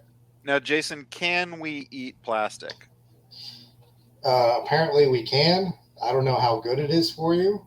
Okay. I'd say, a nice piece of broccoli is a little better. But I would say like a red vine, though. We're already doing it. If you're eating a red vine, it tastes like plastic. It's just a little flavored plastic. I mean, how different is it? I mean, I don't know. Well, someone in the chat, Jason, just so you know, said this guy is a bummer. I disagree with that, but I'm just reading you some of that was the only negative. But here's thing. This is what I will say. It's an unpopular opinion, but it's a truthful opinion. And I think what it is you're not a bummer. You're actually focusing us on the right direction, which is reduce. We should be putting more time into reduce. And that comes from lobbying our politicians to make changes that actually will affect. We have 8 years in which to reduce our footprint here, and we need. Well, I mean, that's happening after 8 years.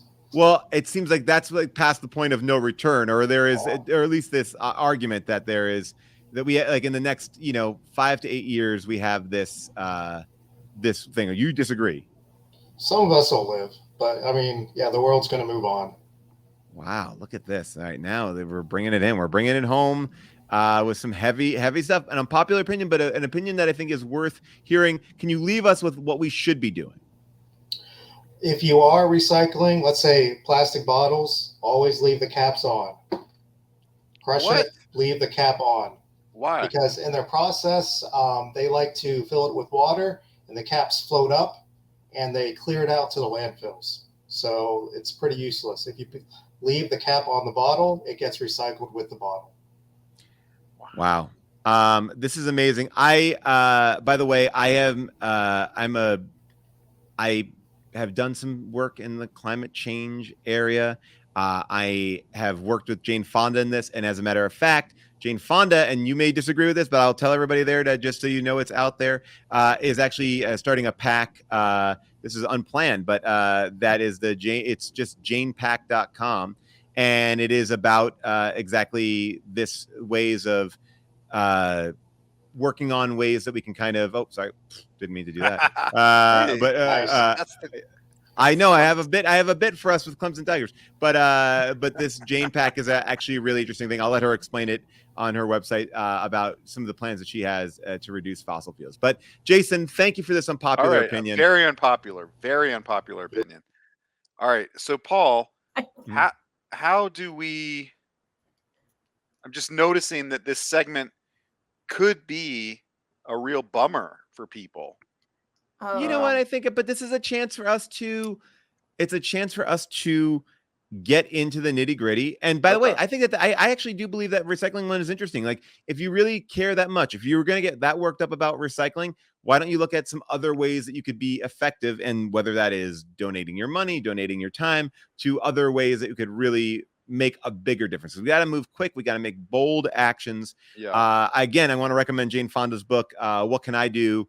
It's a brilliant book with very good, easy to digest information. It's and the book is called like My Path from Climate Change Despair to Action. And I think it actually leaves you with a really great sense of what we can be doing. So Molly, are all of these guests angry white guys?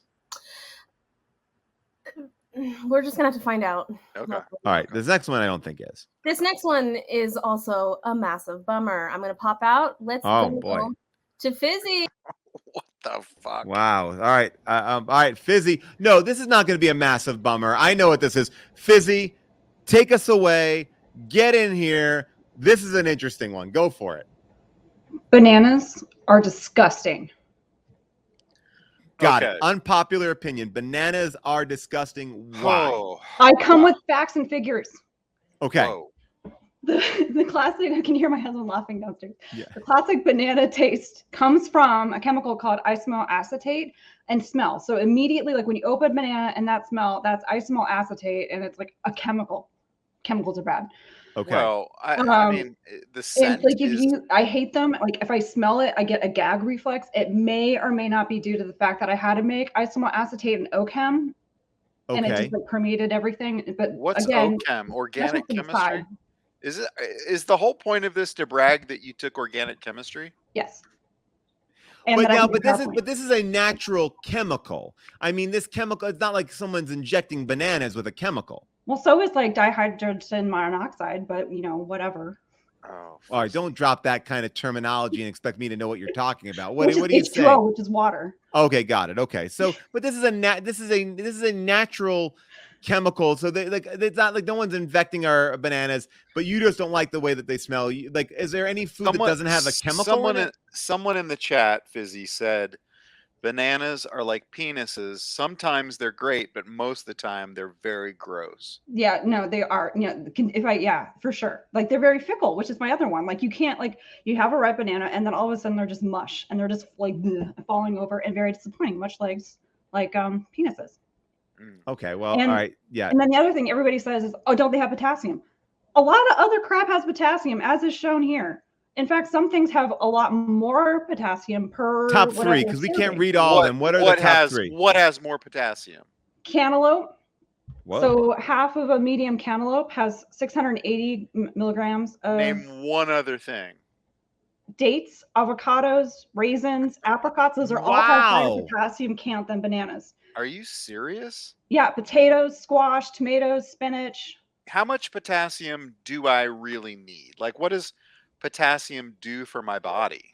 I mean, I'm not a scientist. I kind of am, but I'm not a medical scientist. But I mean, really, it's fine. What you're saying, Fizzy, what you're saying is, why are we putting so much emphasis on a fickle fruit that we aren't even getting? Like, it's not like, okay, well, this is our prime source of potassium. Like, we can get more potassium from better tasting, more solidly. Yeah, exactly. Okay, well, what's your next slide? That lasts longer. Okay, to my next point. There's about 1,000 different banana species, but we only eat one, which is the Cavendish, and that's the one that we find in all of the grocery stores. It's a clone, which means that the genetic material is the same on each banana that you eat, and each plant is the same in all of the plantations around the world. So we have like a banana monopoly going around, and when you have no genetic diversity, then it is so much easier to have disease infect your plants, because you don't have like one of these guys over here that's resistant to the disease and one of these guys over here that's not, and then eventually you build up resistance over time. When everybody's the same, something comes in and just kills it. And right now there's a Panama disease, tropical race 4, TR4, that is threatening our banana populations and basically going to wipe them out unless we scientists come up with a solution for it. All right, so you're saying don't save the bananas. I'm saying don't save the bananas. You're saying don't let them die out. Let them die out. Let us have variety of banana in our grocery stores that don't taste crappy, that we can breed, that we can last longer, and maybe have even more potassium if that's what people care about. Now, someone else in the chat, Fizzy, said that without the banana, the field of comedy, the art of comedy, would be really damaged because of the famous slip and fall on a banana peel. So what would... I'm not saying get rid of all bananas. I'm saying get rid of our standard grocery banana, the Cavendish. Let's let the other banana varieties come up that you can still have the peel for comedy, that have the same everything, but maybe don't taste as gross. Like Fizzy, you've done something that I don't think anyone has done. You've taught us, you've given us an unpopular opinion, and you've also kind of, I think that we're all going to walk away, and at one point this week, we are going to mention this in casual conversation as we run out of something to say, and people are going to be like, "Oh shit, how did you know about this?" And I feel like this is a great unpopular opinion, because you're not just saying like you're gross, you're terrible. It's like no, we got to let the bananas go extinct. Let's find other fruits to eat that are going to give you the same thing, maybe a different taste. I like this a lot. I want to disagree, Paul. I think that the point of this was for Fizzy to brag that you are a scientist, and she brought a PowerPoint. I have like a lot of respect for scientists, but you know, in general, people don't brag all the time about their jobs. Like, I don't go like, "Oh, look at me, I'm an actor." Well, you were talking about Mr. Magoo just a second ago. Leslie. I don't say, "Hey, I'm from the Naked Gun" or Mr. Magoo or Police Squad. You know what? I'm a woman scientist, and we get shit on enough by all of the men in our lives and scientists that put us down. I'm starting to stand up for myself. All right, if that's true, appreciate it. That's true, then I stand apologize. with Fizzy. I stand with Fizzy. I like this. want to have Fizzy back on the show, and I want to talk more about who these fucking guys are that are keeping women scientists down. Yeah. Everybody likes it. Yeah, you see, everybody but me. I don't know if it's them or me. It's my unpopular opinion to be.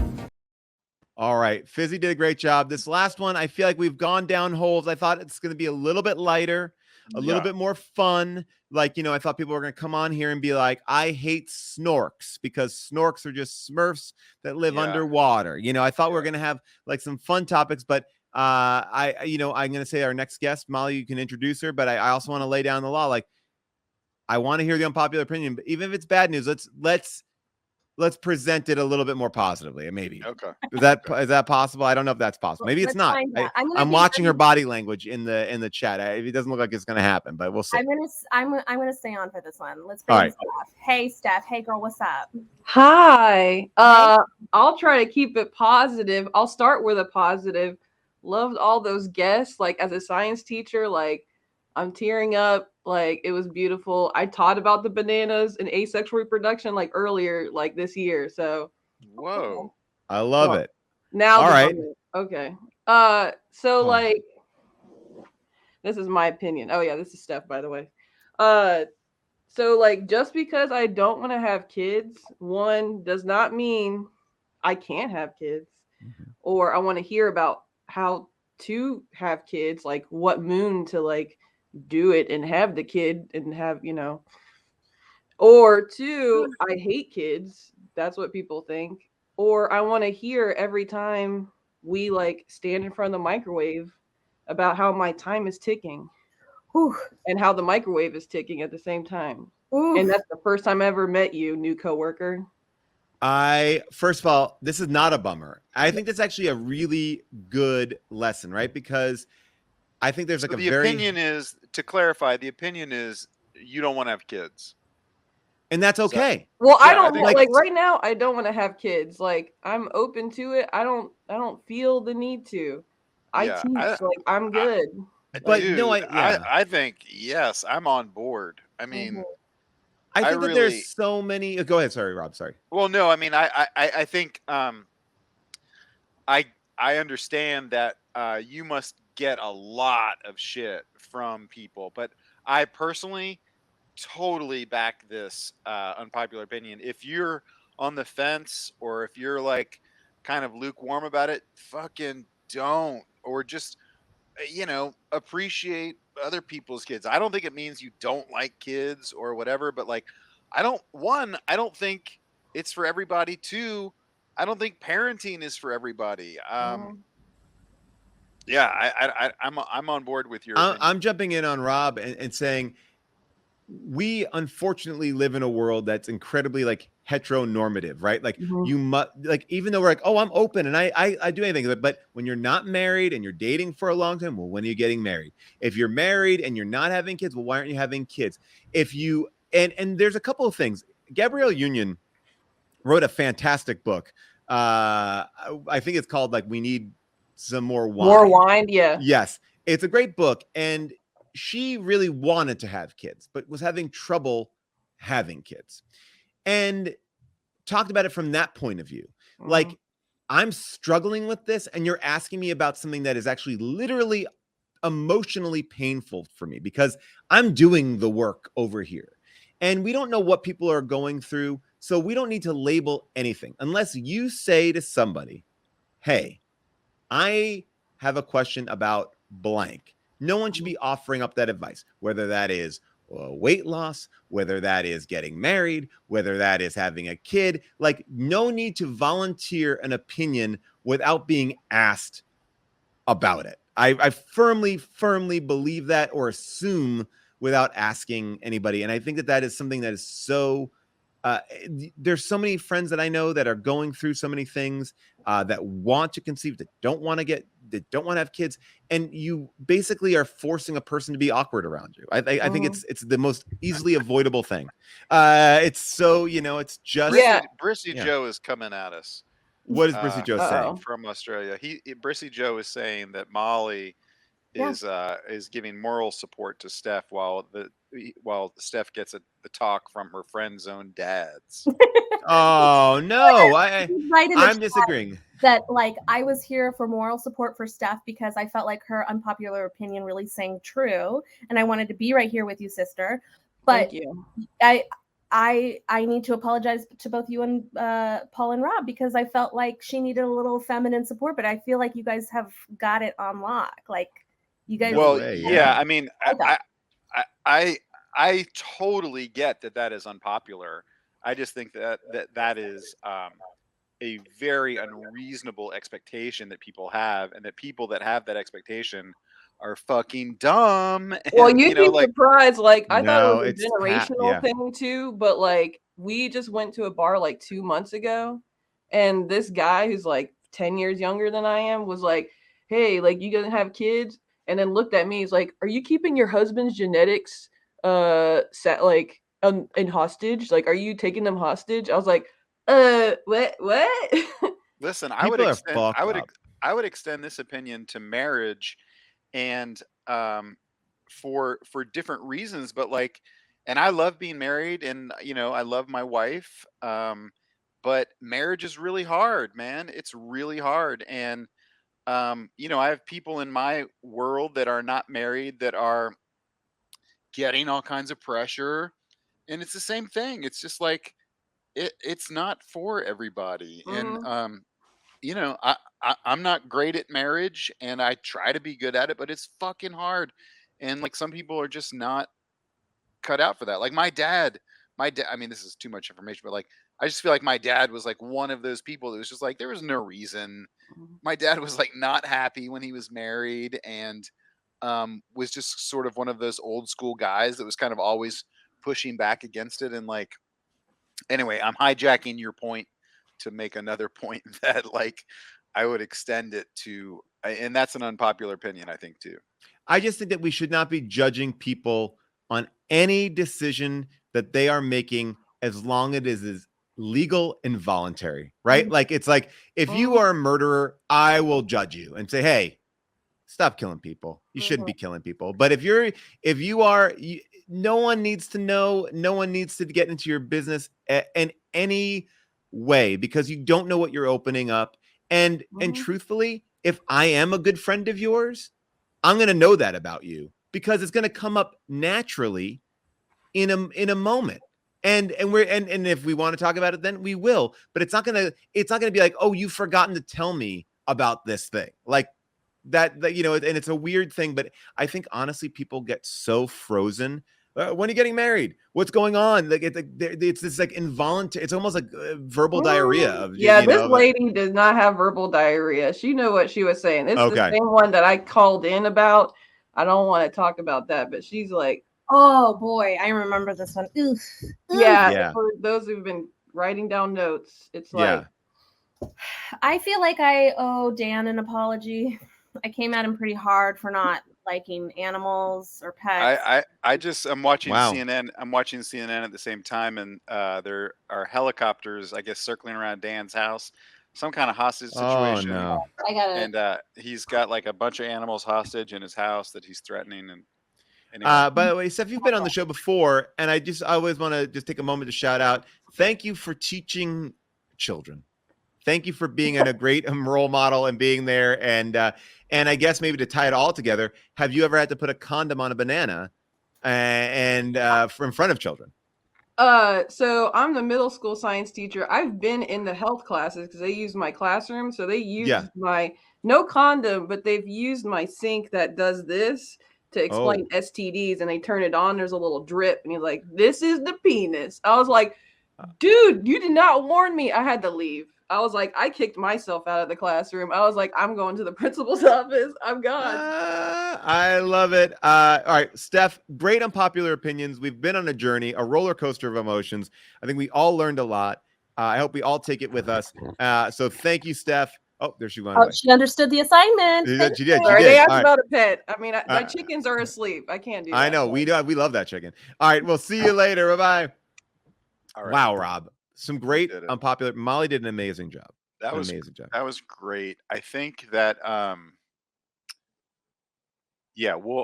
was a great one. I think that we should figure out how to do it. I don't know. Yeah, where by the way, I want to post this up because this is one of my favorite comments. To see if I can get it right here. It's it says wait, where is it? Sorry. I think, oh my gosh, I'm sorry. I'm so far behind on the comments.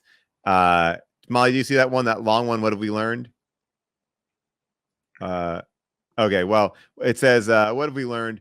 Women deserve individuality. Bananas are only the beginning. Reducing is more important. Leslie Nielsen is dead. And China is an uncomfortable subject. China is not an uncomfortable subject. But when you say it with that tinge. It was like there the was way a that little there was a little Trump bit of tinge. animosity there. That's it for the show. If you like what you saw, please like, subscribe, do all the things that you do on social media. We're here every week. And if you want to watch the show live, you can do it every Thursday, 5 to 7 p.m. Pacific time, twitch.tv/friendzone. I'm Paul Scheer. This is my YouTube channel, but you know that. You're here.